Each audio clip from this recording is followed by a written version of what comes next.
அப்ப என் கடைக்கு தள்ளுபடி போடுறத நான் தானே முடிவு பண்ணோம். என்ன பெருசு, கரெக்ட் தானே? ஆமாப்பா, கரெக்ட் தான். பா, என்னப்பா அவனுக்கு நீங்களும் ஜால்ரா போடுறீங்க? யார கேட்டு இந்த வேலை எல்லாம் பாக்குற? உனக்கு யார் இந்த உரிமை எல்லாம் கொடுத்தது? என் கடையில தள்ளுபடி விற்பனை செய்யறதுக்கு நான் யாரை கேட்கணும்? பாரு, எனக்கு நிறைய வேலை இருக்கு. இந்த பொம்மைங்களுக்கெல்லாம் நல்ல அழகான துணியா மாட்டி விட்டுரு. பேனர்லாம் செட் பண்ணியாச்சு. கடைக்கு ஜனங்க வர ஆரம்பிச்சிருவாங்க.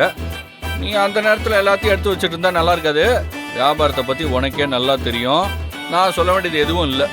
இங்க பாரு, ஏதாவது பண்ணி கடையில நஷ்டம் ஏற்பட்டுச்சு அப்புறம் நான் சும்மா இருக்க மாட்டேன், சொல்லிட்டேன்.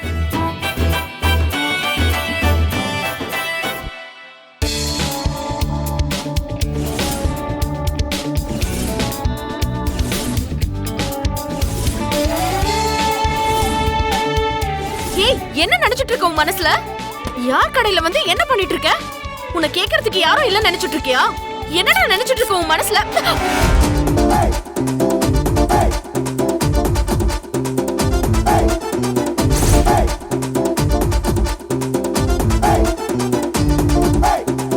பரமா,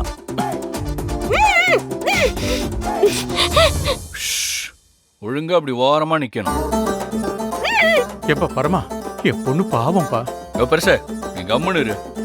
இல்ல அப்புறம் உனக்கு இதே நாம தான் பாத்துக்க. சரிப்பா சரிப்பா. பரமா, என்ன பண்ணணும்னு சொல்லு, நானும் உனக்கு கூட மாட இருந்து உதவி செய்யறேன். அப்படி வா வழிக்கு.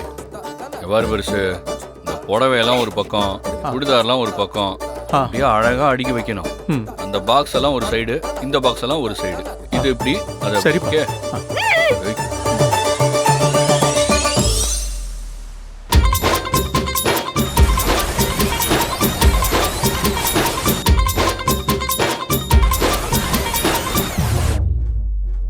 பெருசு, எனக்கு வெளியே கொஞ்சம் வேலை இருக்கு.